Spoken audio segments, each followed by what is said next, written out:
Sir, सबसे पहले तो आपका परिचय जानना चाहूंगा। मेरा नाम रमेश भंगी है। मैं भारत सरकार से ट्रांसलेटर के पद से रिटायर हुआ हूँ और उसके बाद अभी मैं कोर्ट में, दिल्ली कोर्ट्स में वकालत कर रहा हूँ। सर, देखा जाए इस समय इस देश के अंदर जो है हाहाकार मचा हुआ है इलेक्टोरल बॉन्ड को लेके। इस विषय पे जो है तमाम राजनीतिक दल जो है रोडों पे उतरने को तैयार हैं और तमाम जो है संगठन जो है इस पे गहन चर्चा और मंथन भी कर रहे हैं। सीबीआई ने भी फटकार लगाई है तमाम पार्टियों को। क्या विचार हैं आपके इसको लेके?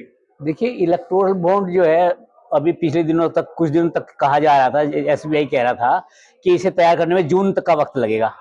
लेकिन थैंक्स गोज टू सीजेआई कि उन्होंने ऐसा डोज दिया कि उन्होंने जल्दी ही, कल ही उन्होंने उस पर डाल दिया, वेबसाइट पे उन्होंने पेस्ट कर दिया मैटर। अभी इन्होंने 425 पेज की जो डेटा है वो 425 पेज का है और उसमें 10 लाख तक का भी रिकॉर्ड उसमें है अवेलेबल। जो आखिरी का पेज है, लास्ट का पेज, उसमें 10 लाख तक का रिकॉर्ड भी है। उसमें अभी जो है उसमें बताया गया कि कम से कम 3-3.5 हजार लोगों का डेटा रोक लिया गया है। समझ में नहीं आया कि वो डाटा क्यों रोका गया है। और इस डाटा को देखने से ऐसा पता लग रहा है कि जैसे आधार पूनावाला को ने भी 400, 4.5 हजार या 450 या 500 करोड़ रुपया उसने भी दिया है।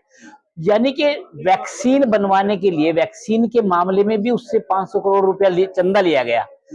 वास्तव में ये चंदा नहीं है, ये तो मैं तो कहता हूँ ये हफ्ता वसूली है एक तरह से, कि आप मुझे पैसा दो और आप लाभ उठाओ। तो ये जो इलेक्टोरल बॉन्ड है वास्तव में ये हफ्ता वसूली है। और ये देखिए, लोकतंत्र में तो ऐसी कल्पना किसी ने नहीं की थी कि भारत के लोकतंत्र को ये दिन देखना पड़ेगा।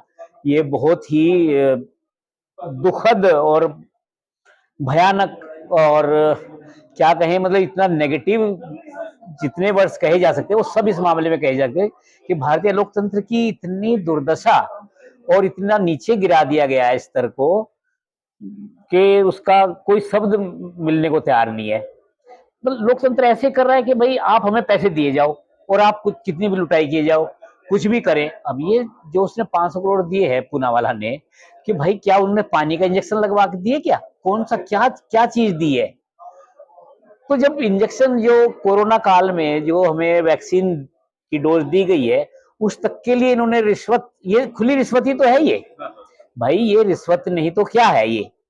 तो अगर इस तरह से भी रिश्वत ली गई है और बाकी से किन किन से ली गई है, ये तो बहुत बड़ा पेज है, बहुत ज्यादा मामला है। रमेश जी, खुलासा तो यहाँ तक हो रहा है लिस्ट के माध्यम से, अडानी अंबानी हो या इसके अलावा और अन्य बहुत सारी जो है कंपनियां हैं जिन्हों से जो है करोड़ों रुपए की घूस ली गई है, कहीं अब वो सामने आ रहा है निकल के। तो क्या लगता है कि ये एक तरीके से एक पूरा बहुत बड़ा स्कैम है? स्कैम के ये असल में दबी हुई नस को पकड़ने वाला मामला है। ये जो चाणक्य नीति है ना, चाणक्य नीति में है साम दाम दंड भेद। तो अब ये भेद जो लास्ट वाला चीज है ना, साम दाम दंड, ये सब चीज हो गया। अब ये भेद वाली तरीका अपना रहे कि लोगों को फंसाओ, पहले उन्हें शिकार बनाओ, उनसे गलत काम करवाओ, फिर उनसे ईडी लगवाओ। बिजनेस है ना, उसमें कुछ थोड़ा बहुत ऐसा तो चलता रहता, बहुत सारे कानून बने हुए हैं। तो लेकिन पहले उनको छूट दे दो गलत काम करने की और उसके बाद उनसे फिर उनके पास जो है तरह तरह की रेड डाल दो। फिर वो रेड डाल लेंगे तो फिर वो आज जाके एडजस्टमेंट करेंगे, फिर आपको वो पैसा देंगे, तो बस फिर वो बाद में चुप हो जाएंगे।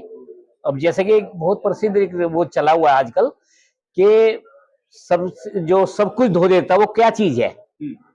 हाँ, तो ये चीज, हाँ, ये जो चला हुआ है, ये वीडियो भी वायरल हो रहा है, मोदी वॉशिंग पाउडर। जी जी, वॉशिंग पाउडर। तो इसमें डाल दो, सब धुल जाते हैं। नहीं, कितने करोड़ का कुछ भी कर लो आप, सब धुल जाते हैं। बहुत सारे लोग हैं ऐसे कि जो जिनके ऊपर ईडी लगी हुई थी, बाद में जैसे उन्होंने ज्वाइन किया वो एकदम पाक साफ हो गए और उसमें उनके खिलाफ कोई कार्रवाई बंद होगी, सब कुछ।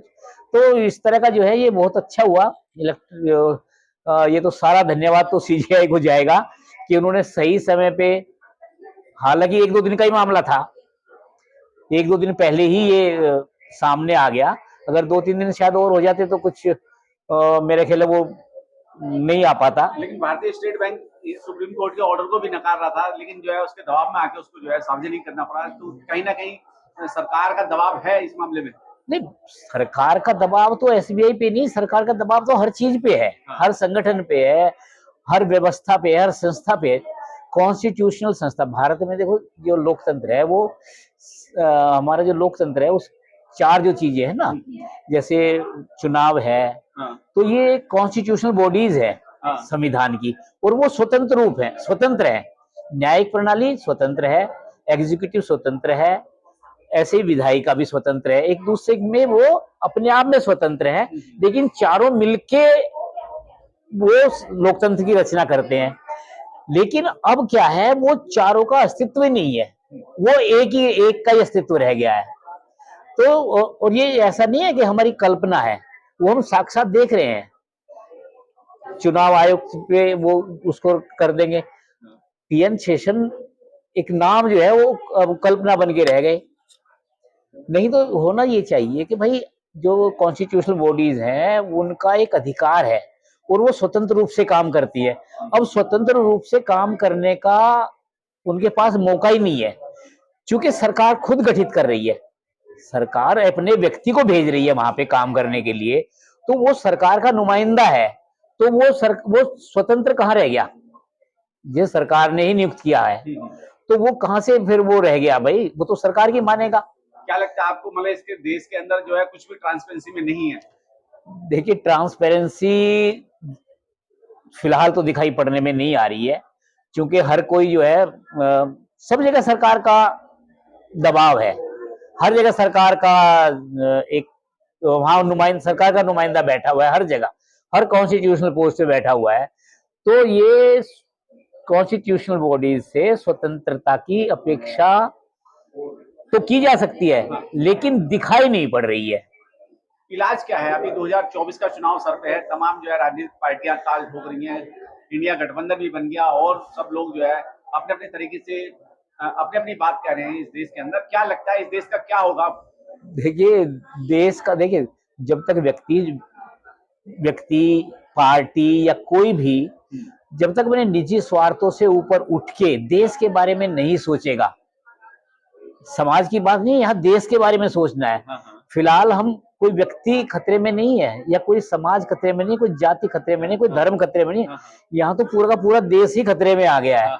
इसलिए सबको व्यक्तिगत हितों को छोड़ के और देश हित के बारे में सोचना पड़ेगा। ये पुनः जो है एक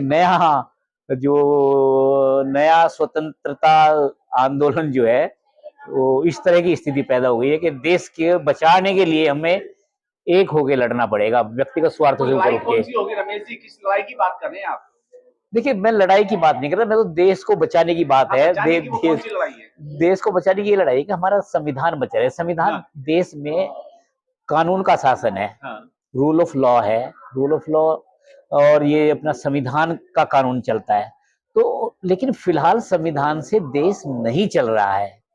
इसी अनंत हेगड़े साहब कह रहे हैं कि 400 सीट अगर हम लेके आते हैं तो हम इस देश का संविधान बदल देंगे। देखिए, नहीं, बिल्कुल, चूंकि संविधान बदलने, देखिए विधायिका का तो काम है, विधायिका कानून बनाती है, तो वो बदल सकते हैं। लेकिन हम ये कह रहे हैं कि पिछले चुनावों से लेके 2014 से लेके अभी तक चुनाव का जो प्रचार प्रसार है, उस जो कागज जो तैयार करते हैं, वो घोषणा पत्र जो है, उसमें व्यक्ति गायब है, नागरिक गायब है, लोग गायब हैं उससे, बस संख्या है, संख्या, इतना आंकड़ा, तो व्यक्ति कहाँ जाएगा भाई? We the people of India कहाँ है? आखिर में चलते चलते इस देश और दुनिया के लोगों को, भारत के लोगों को क्या संदेश देना चाहिए जिससे कि ऐसी भ्रष्टाचारी सरकार से मुक्ति पा सके? देखिए, लोगों को वोट डालने से पहले ये सोचना पड़ेगा कि हम वोट किसके लिए दें। लोकतंत्र को बचाने के लिए वोट देनी चाहिए, तो वोट डालते समय सोचे कि क्या हमारे अपने वर्तमान स्थिति का ध्यान में रखें, उसके बाद वोट करें। चलिए, ठीक है, बहुत बहुत धन्यवाद। धन्यवाद।